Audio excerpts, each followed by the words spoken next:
How did you then use that to change the way that you communicate? I think of myself as a professional person who can keep her emotions at bay and just act professionally. What are the common challenges then that you find software engineers face a lot of the time? Oh, I love this question, Jade, because which one do you think is the one that most engineers struggle with? I would say imposter syndrome.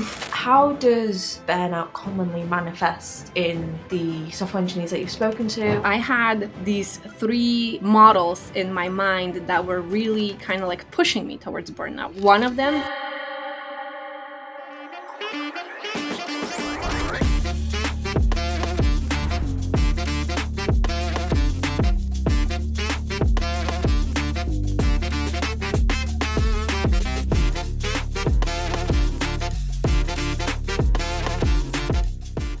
Hi everyone, and welcome back to the Tech Unfiltered Podcast. Today we've got a special guest called Dagna Bieda, and she will be joining us to talk about her journey from being a software engineer all the way into changing into a different career, like a wellness coach, a brain refactoring coach. Is that how you would describe it? I would say it's career and life performance optimization coach. And so for the people who are watching then, what does that really entail? Just talk about what that means. Absolutely. So essentially, I like to say that I moved from programming computers to reprogramming human minds, because that's essentially what I do with my clients as a coach. And last year, I released a book on that exact topic. It's called Brain Refactor. Optimize your internal code to thrive in tech and engineering and get more success, fulfillment, money, opportunities, impact, and growth. So in the book, I put some case studies of my clients, how my coaching philosophy looks like, but on a very high level, the way I started seeing code, the way I started seeing brain and mental programming is just like a piece of code. I mean, imagine that you are the product of your lifetime of experience, a product, right? And what do we do as software engineers when things aren't working? We dive into the code, we find those bugs, we find those hidden inefficiencies, and we refactor them. And you can do the same exact thing with your brain. So once I started seeing the connection and the parallel here, I could not unsee it. And I started as a coach, kind of as a side gig, as a side hustle to a 9-to-5 where I was a senior software engineer. But when I went through my own therapy experience and it clicked, therapy felt so much like a debugging process, except for, we were not going through file after file, line after line. We were going through my thoughts, my beliefs, the things that kind of shaped, how I act, what do I think, who I am today. So once it clicked, wow, this is a debugging session. And, having gone through therapy, realizing that having a conversation, an honest conversation with someone who understands what I'm going through is such a game changer. It dramatically changed my life. And I realized I want to do that now because it was incredible. Just having a conversation with someone who gets you can completely change the trajectory of your life. So one of the things you mentioned was,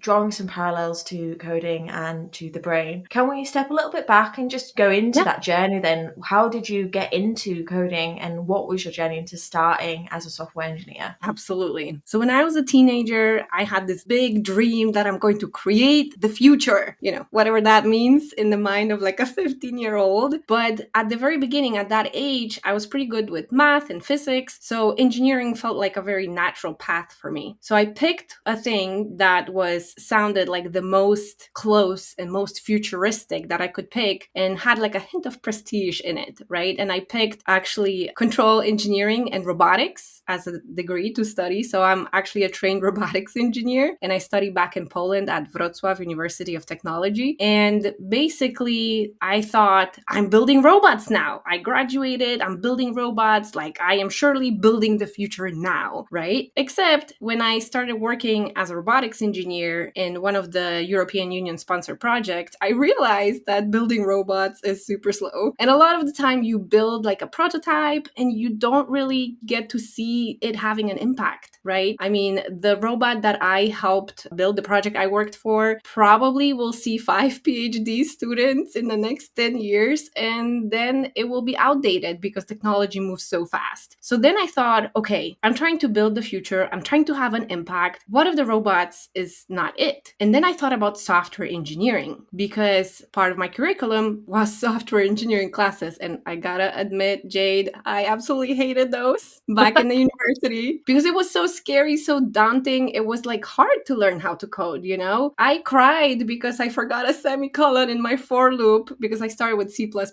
And it's like, I get to laugh about that experience now. But back then, like, I would cry myself to sleep. It's a very And so- intimidating experience, isn't it, when you are going into it without knowing it beforehand, especially when you have people around you who just seem to know it. Exactly. Like they just seem to get it. They're brilliant and I'm just dumb and I can't get it, right? Except there's a very steep learning curve to programming. So once you get it, like things just click and things just flow. But when I moved into software engineering from programming, you know, I had that baseline, I had my skills, but I wasn't really good at it. So I got a job and I was super lucky because I joined this corporate environment, Nokia, and essentially I had a team of people that I was assigned to that were much more experienced than I was. And they helped me kind of tweak how I was thinking about code. So now it was no longer something to show off my super brilliant skills. It was actually creating simple, maintainable code. And showing off was making it difficult for other people to maintain the code base, right? So they kind of having the over 5 years of experience at the time, the average in the group that I was, the team that I was assigned to, they had this kind of maintainability mindset that I did not have coming out of university, right? I mean, any assignment, coding assignment I created in my coding classes, you know, got thrown away to the trash the second the semester ended. So there's no maintainability mindset there at all, no talks about maintainability, because that's something you learn once you enter the production, the industry, the actual professional world, right? So essentially, whenever I moved there, I thought, okay, if I am now deploying apps who are providing LTE networks to millions and billions of users, I am surely having an impact now, right? Because I was kind of chasing impact at that point in my career. And what was really fun at the very beginning, slowly over time, within a few years of me going from junior to senior software engineer, then moving from Poland to United States, continuing my engineering career here in the States, what happened was I burned myself out and it wasn't fun anymore. And that's why I ended up in those therapy sessions I mentioned before. And because I was chasing impact and the therapist I worked with had such a tremendous impact on my future, I thought, this is the impact I'm really chasing. You know, I want to have impact, such an impact on other people's lives. So would you say then that was the kind of catalyst for transitioning from software engineering to a broader focus? Yes, that plus having kids. I don't know if you can relate, Jade, but I feel like having kids like completely, you know, put my world upside down, but also sparked this interest in psychology, human psychology. Like, how do brains develop? How can I help my kids kind of maximize those first years of life when I'm most attuned with them and they're most paying attention to what it is that I do as their parent or caregiver? So that kind of interest paired with like all the events in my life kind of trickled down to me wanting to be a coach. Plus, you know, a lot of the time as a senior software engineer, what do? You mentor junior engineers, right? And it was fun. I loved it. I mean, I bet you can relate to that, right? Sharing your knowledge, helping someone grow, it's just so tremendously rewarding. So that kind of set me up on that path of becoming a coach. So how did you make that transition then? Like, what was the kind of process for you? I started at the company, my last company, working on a side. So I started essentially commenting on posts, people on Reddit, and I would give them useful advice. And I was trying to figure out, you know, how to start charging for coaching. So then I started to invest in different kind of courses that would teach me those particular skills. With time, I also invested in having a coach who would teach me the ropes. Being coached is a phenomenal experience that then helps you coach other people, right? I mean, I can't imagine being a coach and charging people if you yourself have never been coached. You know what I mean? And so as I was building my business on the side, it took about 2 years to the point where I started getting paying clients and I started building that confidence. I can do this. I can actually work for myself, create that income, and that kind of confidence is incredible from making that first online dollar, not from your 9 to 5. That fueled my motivation to pursue the coaching. I quit my job. And the funniest thing ever is the day I came into the office to put in my notice, my boss asked me in and offered me a promotion. Oh, that must be hard as well. Like, right? Because you're like, no, I'm pretty set on this, but the promotion seems really good. Yeah, and it's wild, Jade, because if he had offered that promotion 6 months before, I would have probably taken it. I would have accepted because I've been working towards becoming a team lead for quite some time, and I've been very vocal about it. But because I moved from Poland to United States, my immigration background, my communication style being super direct and rough around the edges, and just coming across as rude and arrogant, especially here where I am right now in the southern United States, where people are nice, they're very kind, they kind of beat around the bush, right? So it was a stark contrast from how I was communicating to how people were receiving me. There was this one situation in a company meeting where I raised my hand. There's like 200 people there. The company had made some difficult decisions, let people go, and I'm voicing out my concerns as a mobile engineer at the time. I voiced out my concerns, and after the meeting, my director of engineering comes to me and says, Dagna, why did you call our executive leadership team a bunch of idiots? You're laughing, but it was not funny at the time because I'm like, what do you mean? I was like, this was coming from a place of care. I thought they just haven't thought about the effect their decision would make on the engineering side because that affects my day to day. And that's when I realized, okay, I need to work on my communication skills. And I did put in the work and I did improve my communication skills, which showed in getting that offer to step into a leadership position that I ended up rejecting because I ended up moving into coaching. But you were cracking up there. So I'm curious, what's your story of like coming across? I think it's quite, in the UK, for example, it's okay to be like that, like a lot of the time. Like it's okay, like to be quite direct with your teammates. It really depends on who it is you're talking to. So like, it's about reading the room. So like with other developers, I tend to find that I can be pretty direct. They can be pretty direct back to me as well. But then when you're talking to people who might be more from like a product background or from a sales background, that's when those soft skills of, okay, I can't be as direct as I am to my colleagues, to the colleagues I work with day to day in those conversations, just because they don't respond the same way. I think it's quite easy to have a conversation with my teammates and be like, yeah, that's not going to work. That's bad because of this. Whereas with people who aren't necessarily, what's the word? Like I've done some like different personality understanding of how different personalities work. And like a lot of developers kind of fall into that analytical category where they take things very analytically, but some people don't like that analytical way of thinking and actually find it quite overwhelming. And so you have to change the way that you provide information to them because it can be a bit daunting and it can be a bit scary to them. So you want to try and reduce the analyticalness and actually just give them the information that they want. So It really is dependent on who you're talking to. And like you said, the culture makes a massive difference as well, because if you are in the UK, directness is quite light in our teams, whereas in, like you say, in the US, I think they are a lot more polite just in general to each other. Absolutely. Yeah. So the worst thing about it though, Jade, was that I did not get that kind of a feedback. I was getting feedback about my communication skills, not that my cultural background was a mismatch to my now company's background, right? So I have not connected the dots for a few years, and I felt so stuck and frustrated as a senior engineer because I felt very deserving of a promotion to a team lead. I had the skills, I had the background, I was the SME, the subject matter expert, except it felt like because of my communication skills stemming from my cultural background, how we speak in Poland, was just kind of holding me back. And I didn't really see it for a long, long time. Even though people were giving me that kind of feedback, I was not open to receiving it until much later. That particular meeting where my director of engineering called me out. So one of the things you mentioned, like, he called you out, how did you then use that to change the way that you communicate?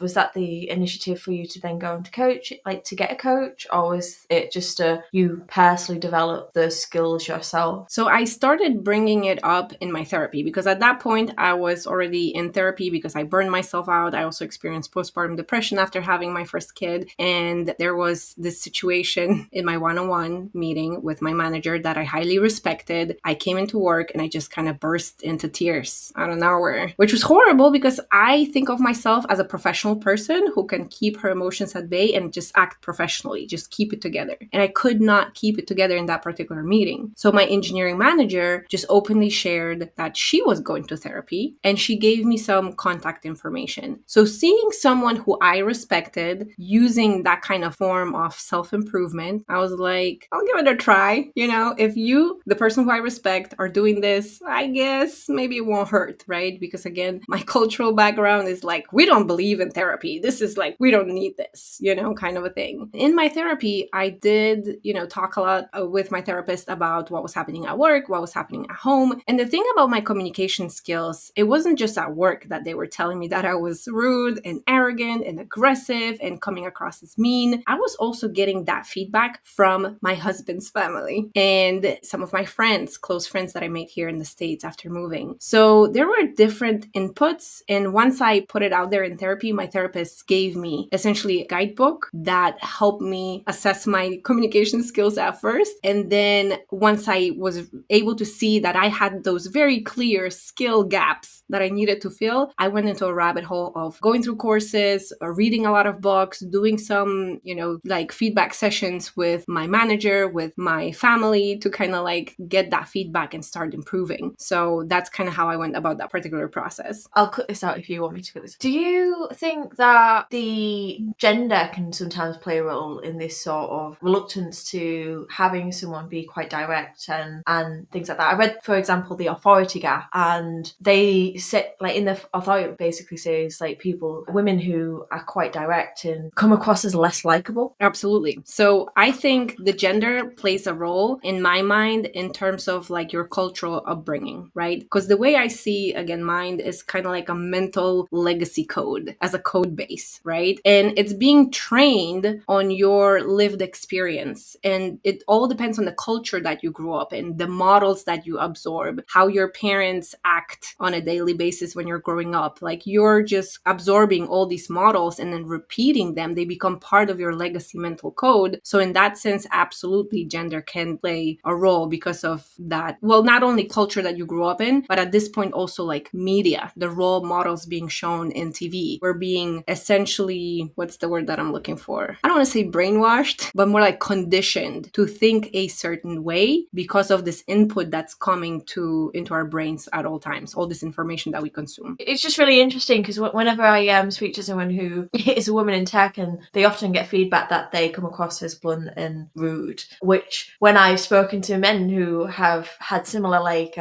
directness, they don't necessarily come across as rude, they come across as direct. So it's just an interesting observation that I've made. I kind of work with my clients. It's not really gender based, and most of my clients are usually men because that's just the way that the tech industry works at this point in time. There's way more male engineers than female. But the reality is, again, if you kind of like look at the mind as a code base, it kind of doesn't really matter as much what your gender is. What matters is how are you stopping yourself from getting what it is that you want? What do you need to refactor? What are the hidden gaps in your mindset and in your skill set that need to be programmed in? So this is what I focus on with my clients whenever I work with them in my coaching. So one of the things that would be quite interesting to know is to understand what are the common challenges then that you find software engineers face a lot of the time? Oh, I love this question, Jade, because this is exactly what I put into my book, right? So I want people to be successful when they read this book. It's not only about how human brain is kind of similar to computer software and how you can reprogram what's not working, but I also dive into case studies. And specifically in my book, I talk about how you can refactor those hidden bugs and inefficiencies that may be causing imposter syndrome, burnout, trouble dealing with other people, and self-marketing struggles. These are the 4 that I see commonly that are stopping people from moving up in their current organization or moving on. So out of those ones, which one do you think is the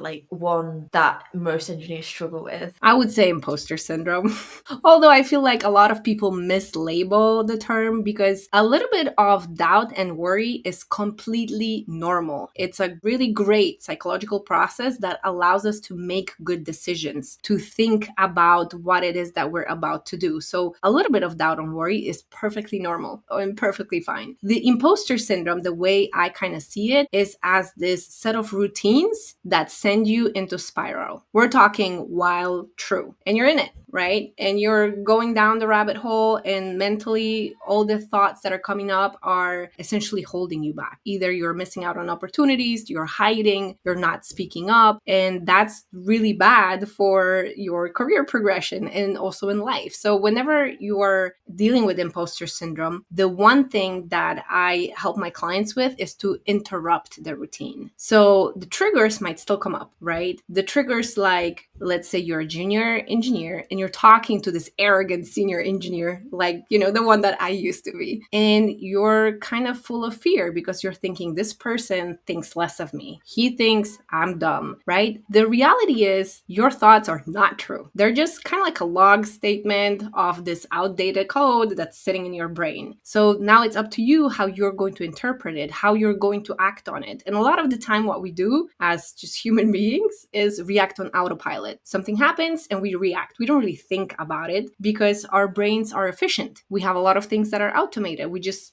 act. We just do whatever we do. And so what I do with my clients is help them notice those triggers, put a break point, stop yourself in the moment, and then pick a different route. So instead of spiraling down and having the imposter syndrome routines take over and just mess up your life and career, you are actually the one who takes the ownership and steer it in a different direction. I hope that makes sense. Yeah, I've seen that happen as well, actually, where like the developer has been terrified of speaking to another developer, and so they'll actively avoid talking to them because they think that that person just doesn't like them or doesn't respect them. And actually, for me, I know that like once I started realizing that a lot of the time people don't really care that much about you, and they're not, it's not a you thing, that's just who they are with everyone, helped me a lot to actually become a better software engineer because I stopped taking it so personally. Awesome. Yeah, that's the right way to think about it. You're absolutely right. There was another thing that you mentioned that I thought was really interesting, was about the self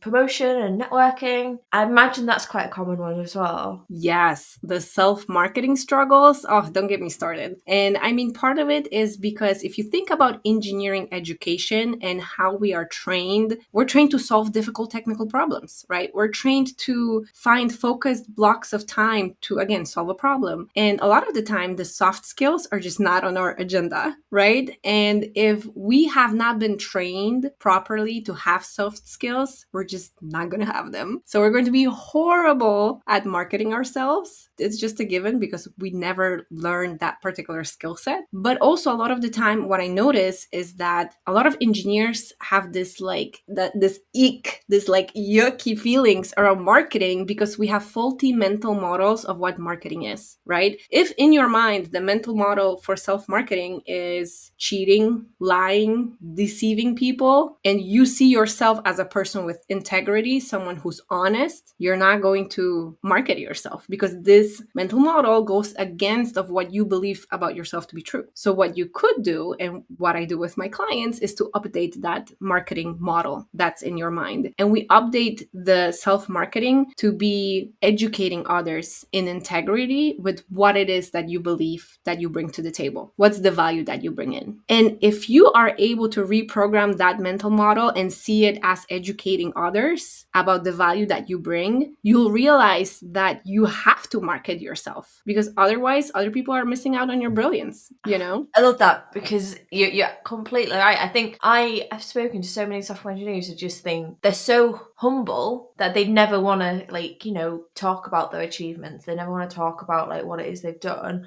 And what that means is no one really knows who they are or what they've done because they think that talking about it and bigging themselves up is bragging, and changing that shift is so important for them to actually get that growth. But I love the way that you frame that. That's a really good point of view. So one of the things that you've been talking about is your book. What really inspired the writing of the book from was it from your coaching sessions? Brain Refactor, it's a little dream come true. I'm not gonna lie. I know it sounds cheesy, but I wanted to write a book when it was 8 years ago. And I had this idea, I had this dream, and I thought, wow, I moved from a junior to a senior software engineer really quickly in just 2 years. And I thought it would be really valuable for a lot of people to know how I done it. So I started kind of like designing chapters, scribbling notes, saving some stories, but I kind of forgot about this idea for quite a while until I moved into coaching because I had those ideas that helped me in my career. As a coach, I was able to verify that what worked for me also works for other people. People who were in a different background, in a different domain, maybe in a different kind of a company. I was able to verify that what worked for me also worked for them. And so that really kind of helped me to reignite the spark and feel like, oh my goodness, I really have to put it down into a book. And so the second part of the book is actually based on real case studies of my clients. Obviously, I'm not sharing any personally identifiable information there to protect my clients, but the results they got and the process that they went through, it's right there. So the coaching kind of solidified like what I have works, what I have can help people. I should put it into writing, put it out in the world so it's easily accessible. Because I mean, at the end of the day, as a coach, there's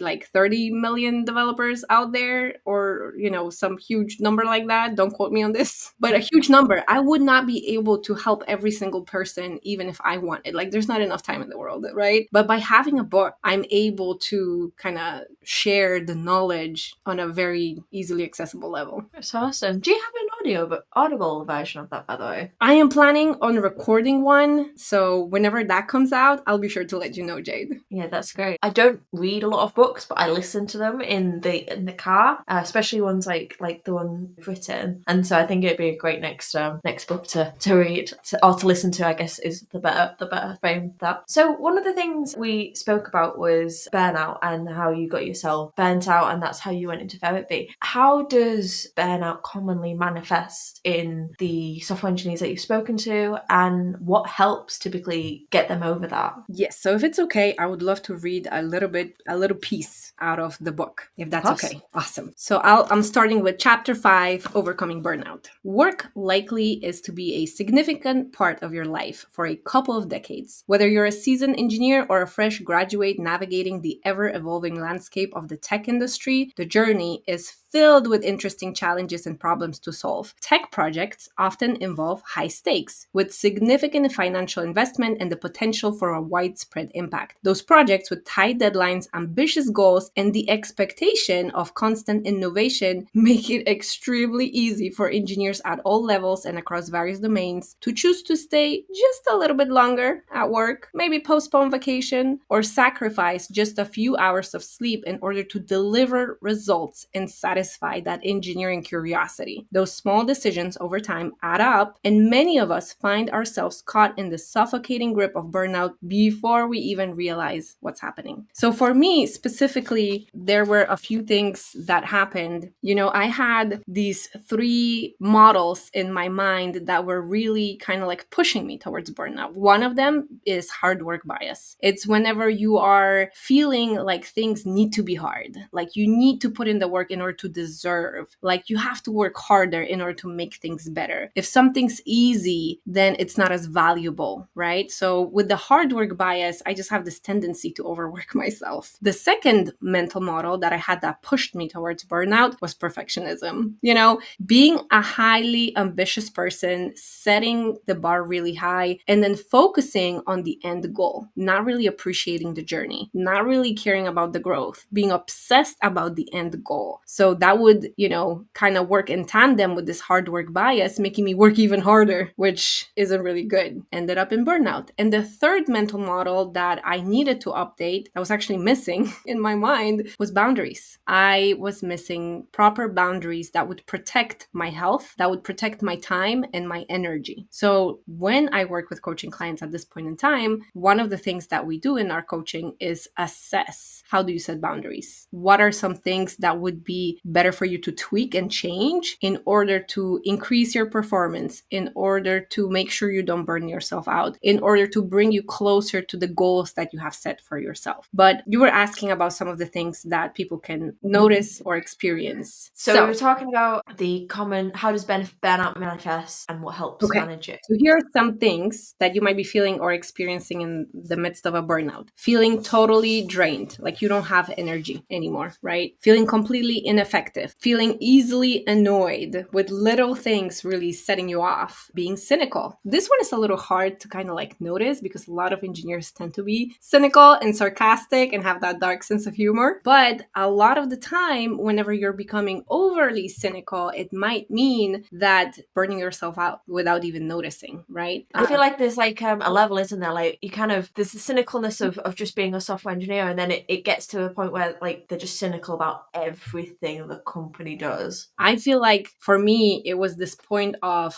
where I started vomiting my negative emotions on other people to paint a picture, you know, where I wasn't able to kind of brush things off, where everything would annoy me and I would be really kind of mean about it and voice it out loud, which then, you know, ended up in the stories that I shared with you earlier today. The next thing you might want to notice if you're burning out, that you might want to isolate yourself. It could manifest as like not even wanting to wake up and go to work. We were having this conversation between me and Nick, our common friend, and Nick was talking about how burnout for him was actually escaping into work and avoiding any sort of group gatherings with friends or family, right? So I thought that was interesting. For me, it was like waking up in the morning and feel like work, you know, something that I was very motivated and passionate about in the past because I love programming. It's kind of like this detective work where you're trying to figure out how the pieces of the puzzle fit together. So I used to love it, and then it just became meh because of the burnout. Another thing that happens if you're burned out, your performance will fall off the cliff and little things will feel like such a huge struggle. You'll probably procrastinate on them, like even sending someone a Slack message, responding to an email could be like a huge mountain to climb if you're burned out. And you might end up masking the misery with temporary thrills, like binging Netflix on one hand. That's like, you know, kind of low core way of having a temporary thrill, just binging shows on Netflix. Or on the other hand, using alcohol or drugs as numbing effects for the burnout. So a lot of your sessions, I assume, are focused on helping people overcome their burnout and getting through it. What are some good strategies that people have found to help with their burnout? A lot of the time, we're actually working towards avoiding burnout altogether if possible, right? So instead of saying, you know, how do I not get into burnout? We're trying to figure out how we can get you into a peak performing state, whatever your life circumstances are, when what you truly care about and what you actually do, where your time and energy goes, are aligned, and how that looks like in a workplace setting and then outside of work. So when I work with my clients, you know, a lot of them don't end up coming to me burnt out, because if they're really severely burnt out, what they actually need is a therapist. I like to think about therapy and coaching as kind of like moving you, or let me kind of like rephrase it. Like if you were to put your mental state on a scale into a number, on a scale from -5 to 5, therapy is supposed to get you from the -5 towards like 0, where you're kind of like in the middle happy ground. And coaching is what takes you from the 0 to 5. So it takes you and it helps you push your performance. It helps you get even better. It helps you optimize things so you can level up and, you know, and be better, get bigger results. So that's kind of like the difference that I see between therapy and coaching. If someone is actually in the midst of a burnout, a therapist would serve them much better, right? And then a coach is someone who can then follow it up. And also the way I kind of see therapy and coaching as a synergy, because right after working with a therapist, I ended up working with a coach in order to grow my coaching business. He was a business coach at the time. I see it as kind of like the software upgrades that you do to your brain. And it's kind of similar like with your phone or any device, really. On your phone, how often do you receive updates, Jade? Yeah, very often. Yeah, like pretty often. You don't really have to like go and download specific updates to your software, to your phone, around, right? They kind of happen. But then I imagine every few years, you also go into the store, hand in your old one and get yourself a new one, right? You update the hardware as well. Because sometimes what happens is if you update the software of your mind, but the hardware isn't there to support your changes, things are not going to stick. You're going to try and build new habits that are just not going to be sticky. You're not going to continue with them, right? Because there's pieces of hardware missing. So on top of taking care of your most precious tool, your brain, that's involved in absolutely everything that you do, and taking care of the software layer, you also have to take care of the hardware layer. And the hardware layer, what do you do to improve it? Sleep, nutrition, exercise, right? Kind of pretty basic, but from neuroscience perspective, if you take care of those basics, those fundamentals, you can very much improve the hardware of your brain. And then there's also like a special hack that I love to talk about because I ended up using it and it had a tremendous effect for my brain's hardware, is a neurofeedback training. It's this kind of like cutting edge medical training that even a lot of doctors don't know about. And what happens is you get like a brain scan with a QEEG map, and that brain scan is then later analyzed by a clinician, and they create like a specific protocol in order to help your brain become more in sync with itself and more acting in a more optimal fashion. Brains love efficiency. So once you are able to go through a neurofeedback training protocol, your brain is permanently changed and improved, which is kind of awesome. Have you done that? Yes. So I did it for myself. I did it because I actually wanted to do psychedelics, but I was afraid that they would mess up my brain. So I was looking for ways how I could scan my brain before the experience to make sure that I'm kind of safe to do it, right?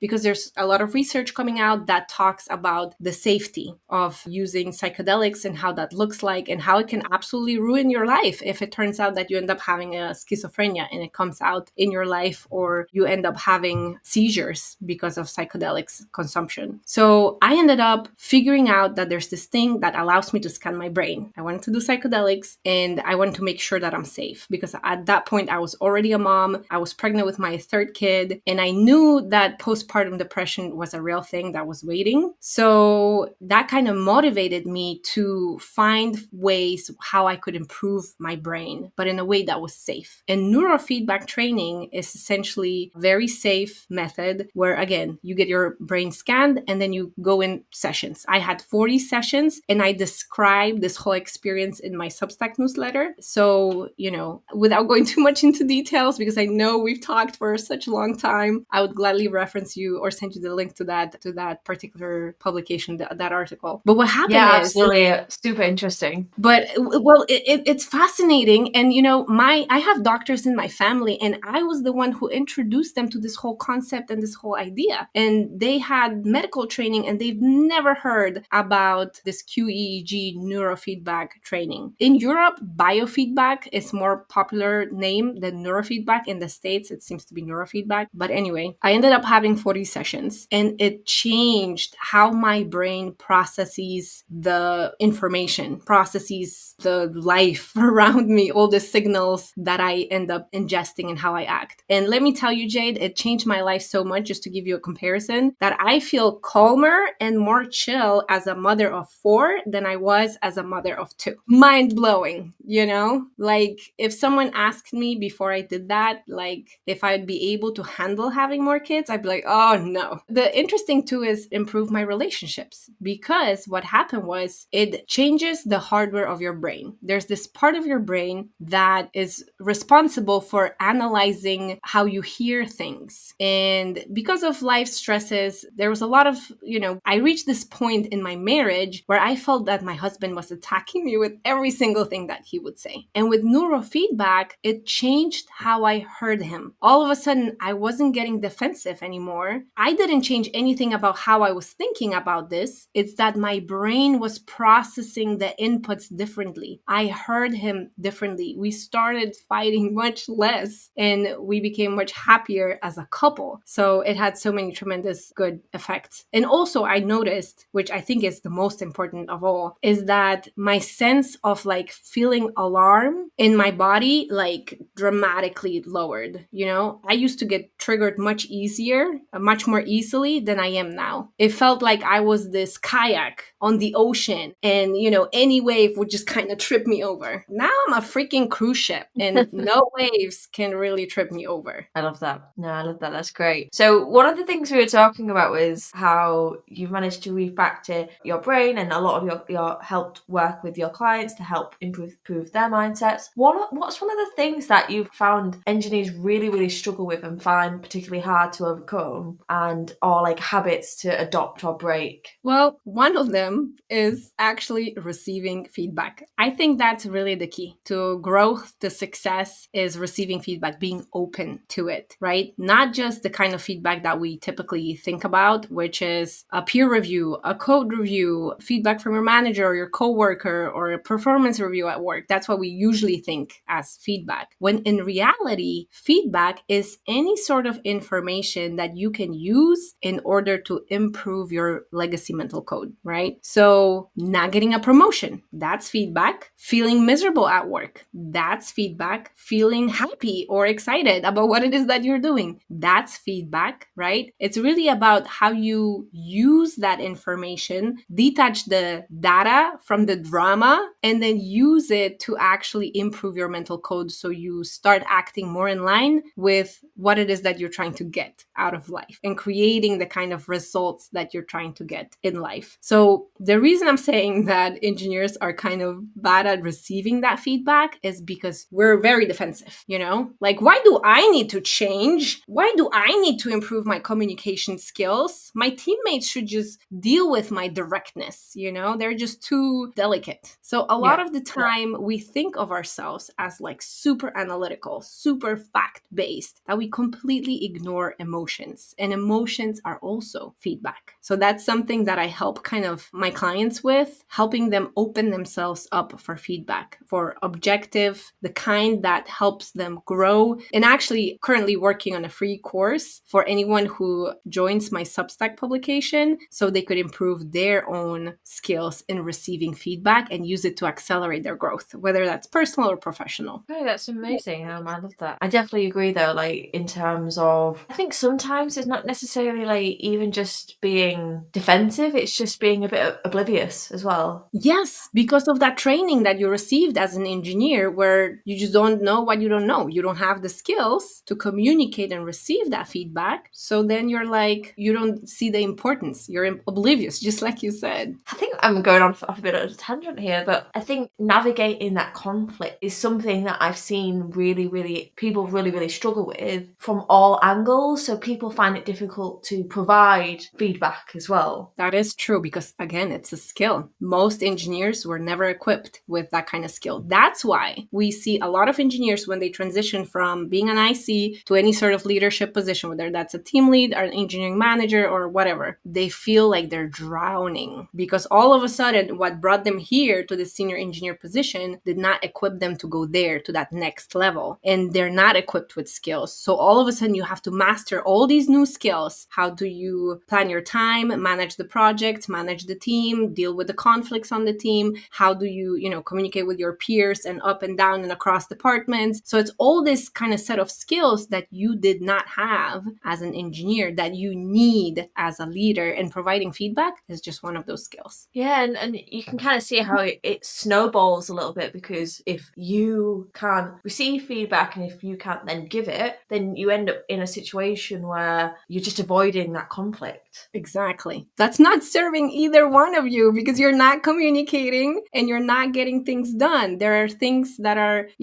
there are unspoken assumptions. Maybe you go full speed ahead on, delivering a feature or project that wasn't even needed, but it wasn't communicated well. So you end up wasting your time and energy. So communication is key. Engineers don't really have that skill. I'm really happy to see that there's more and more talk about the need for the soft skills for engineers engineers. But let's be honest, it's not our fault that we were not equipped with those skills. So I'm glad people are becoming more aware that they need those skills. It's amazing because with AI being to replace a lot of the technical grunt work or the basic one, I'm not talking about creating complex systems because we're not there yet. Who knows if we're going to get there yet? Who knows if we're going to get there? But I feel like in a way, AI will bring us together closer as humans, as people, and it will put the human aspect of software development in the center. I don't know. Would you agree with me, Jade? Yeah, I think so. And I think there's going to be a lot more need for just understanding how business requirements flow, because I think a lot of it will remove, a lot of our work will be less coding and more understanding how the business processes work. Yes. And how to make the systems all tie together. And a lot of that